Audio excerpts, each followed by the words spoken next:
Good morning everybody. Myself Acharya Vishvendra. Today I'll discuss a worksheet on combination of cells. तो यहाँ पे 3 sales आपको दिए गए हैं जिनके EMF E1, E2, E3 हैं. Internal resistance R1, R2, R3 और इसको एक्सटर्नल रेजिस्टेंस कैपिटल R से हमने जोड़ा है और मान लेते हैं कि सर्किट में करंट आई है. तो पहला क्वेश्चन इक्विवेलेंट रेजिस्टेंस. तो आप देख सकते हैं सबके सब सीरीज में कनेक्टेड हैं. तो इक्विवेलेंट रेजिस्टेंस यहाँ से आ जाएगा आपका R1 plus R2 plus R3 plus capital R. ये इक्विवेलेंट रेजिस्टेंस हो जाएगा. नेक्स्ट पूछा है आपसे करंट. तो करंट आ जाएगा आपका. अब सारे के सारे जो EMFs हैं वो सपोर्ट कर रहे हैं एक ही डायरेक्शन में है. तो जो इनकी direction of flow of current होगी वो एक ही है. तो हम सबको ऐड कर देंगे. तो आइए आ जाएगा आपका E1 plus E2 plus E3 divided by R equivalent. तो यहाँ से R इक्विवेलेंट है R1 plus R2 plus R3 plus capital R. तो ये इसका वैल्यू आ जाएगा. नेक्स्ट आपसे पूछा वोल्टेज अक्रॉस बैटरी 1. तो हम इसमें कह सकते हैं कि जो वोल्टेज होगा V1 वो E1 minus I into R1 हो जाएगा. तो यहाँ से सॉल्व करके आएगा E1 minus E1 plus E2 plus E3 upon R1 plus R2 plus R3 plus capital R into R1. तो ये आपका V1 आ जाएगा वोल्टेज या terminal voltage across first battery. Second battery में है तो यहाँ से हम निकाल सकते हैं V2 is equal to E2 minus IR2. तो यहाँ से आप वैल्यू सब्स्टिट्यूट करेंगे तो V2 आप निकाल लीजिए आई एलिमिनेट करके. V3 आप देखेंगे तो V3 आपका आ जाएगा E3 minus I into R3. Next question में इन तीनों का सम है तो जब आप तीनों को ऐड करेंगे तो ये आएगा E1 plus E2 plus E3 minus I into R1 plus R2 plus R3. और ऑब्वियसली अगर आप इसको कैलकुलेट करेंगे पूरे सर्किट में KVL लगाएंगे so that will be equal to I into capital R. इसको सोचिएगा कैसे आया. नेक्स्ट इज करंट पूछा. तो करंट हमने पहले निकाल लिया था वैसे तो करंट आएगा आपका E1 plus E2 plus E3 divided by R1 plus R2 plus R3 plus capital R.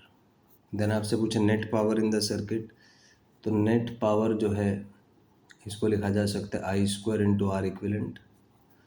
तो आई यहाँ से है E1 plus E2 plus E3 divided by R1 plus R2 plus R3 plus R ये whole square into R equivalent है यहाँ से R1 plus R2 plus R3 plus R. तो इसको आप सॉल्व करेंगे ये आपका आ जाएगा E1 plus E2 plus E3 whole square upon R1 R2 R3 plus R. ये आ जाएगा.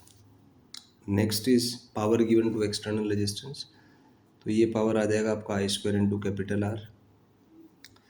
और आई यहाँ से है आपका E1 plus E2 plus E3 divided by R1 R2 R3 plus R whole square into capital R. Next is R equivalent. R equivalent मतलब cells का इक्विवेलेंट रेजिस्टेंस कि इन सारे सेल्स की बजाय हम एक सिंगल सेल लें तो उसका इक्विवेलेंट क्या होगा. तो तीनों सीरीज़ में है तो सीरीज़ में इक्विवेलेंट आएगा आपका R1 plus R2 plus R3.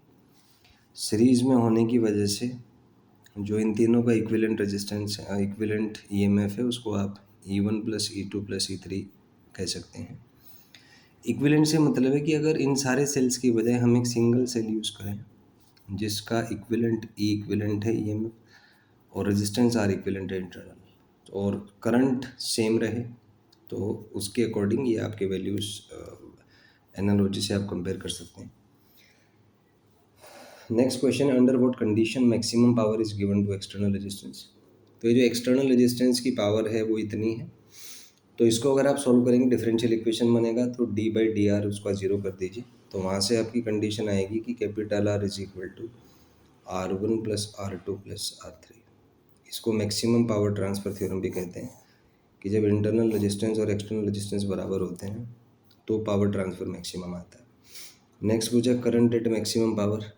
तो करंट को आप लिख सकते हैं E1 plus E2 plus E3 और इंटरनल एक्सटर्नल रेजिस्टेंस बराबर हो जाएंगे तो ये हो जाएगा twice R1 plus R2 plus R3. ये करंट होगा. नेक्स्ट पूछा है मैक्सिमम पावर का वैल्यू। तो मैक्सिमम पावर हो जाएगा आपका I max whole square into R, और आई मैक्स यहाँ से आप निकाल लीजिए।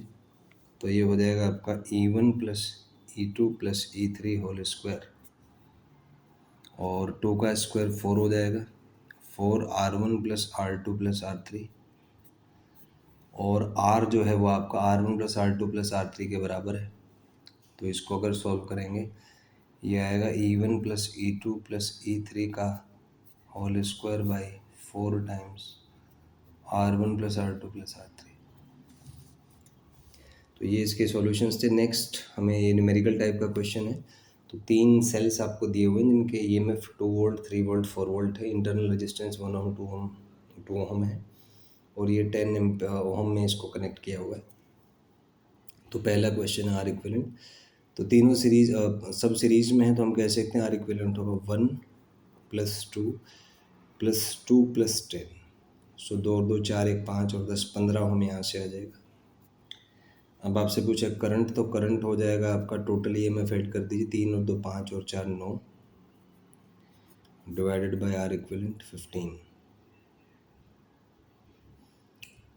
ओम। तो ये 3/5 एम्पियर आ जाएगा। नेक्स्ट आपसे पूछा है power given in the circuit. तो पावर को आप आई स्क्वायर इंटू आर इक्विवेलेंट से निकाल सकते हैं। आई जो है वो 3/5 का होल स्क्वायर आएगा, और इक्विवेलेंट रेजिस्टेंस 15 है। तो सॉल्व करके ये 9/25 इंटू 15, तो 27/5 वोल्ट आ जाएगा। नेक्स्ट है पावर गिवन टू 10 ओम। तो 10 ओम में पावर हम आई स्क्वायर इंटू आर से निकाल लेंगे। तो ये 3/5 का होल स्क्वायर है। एक्सटर्नल रेजिस्टेंस 10 होगा। सोल्व करेंगे 9/25 इंटू 10, तो 5 से 5, 5 से 2, 18/5, तो ये 3.6 वोल्ट आ जाएगा। नेक्स्ट इज P10 मैक्सिमम नहीं, क्योंकि अभी हमने ऊपर वाले क्वेश्चन में देखा कि मैक्सिमम पावर के लिए इंटरनल और एक्सटर्नल रेजिस्टेंस इक्वल होने चाहिए, जो कि नहीं है। एक्सटर्नल 10 है, इंटरनल का सम 5 है, तो ये नो आ जाएगा। Next question, if no how to make P0 maximum. तो आप 10 ओम को 5 कर दीजिए, तो ये मैक्सिमम हो जाएगा। आई इफ मैक्सिमम, तो हमने पिछले वाले क्वेश्चन में देखा था करंट जो है वो हो जाएगा 3 2 5 और 9 वोल्ट तो बैटरी का है, डिवाइडेड बाई ये 5 है, ये भी 5 है, तो 10 ओम रेजिस्टेंस हो जाएगा। तो 0.9 एम्पियर यहाँ से करंट आ जाएगा। तो यहाँ पे आपने देखा, ये मैंने जो वर्कशीट डिस्कस की ऑप्टिमल फिजिक्स की एक वर्कशीट पैटर्न की ये वर्कशीट है, उसके पैटर्न का एक पार्ट है। और इसका यूज़ ये है कि इसमें हमें नंबर ऑफ़ क्वेश्चंस आपको कराते हैं किसी पार्टिकुलर टॉपिक पे, डिफरेंट परम्यूटेशन एंड कॉम्बिनेशंस पे, जिससे आपके फंडामेंटल्स बहुत स्ट्रॉन्ग हो जाते हैं, और जब एक कॉम्प्लेक्स क्वेश्चन आपको आता है तो आप उसको आसानी से कर पाते हैं।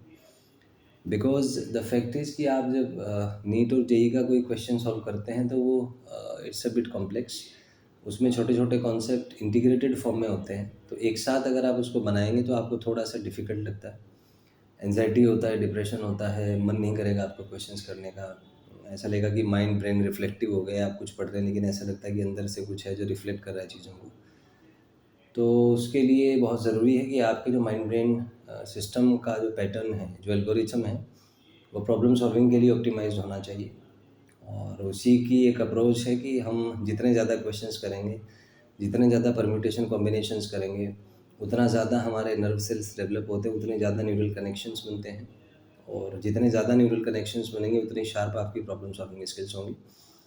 तो शार्प प्रॉब्लम सॉल्विंग को फोकस करके ही ये पूरी वर्कशीट डिज़ाइंड है। आप इसको यूज़ करें, and if you have any doubt you can ask in the comment section. और उसके बाद how you feel like and is it effective for you, और इससे अगर आप कुछ बेहतर सीखते हैं तो हमें कमेंट के थ्रू आप बता सकते हैं। If you have any doubt you can ask in the comment section. Thank you and have a nice day.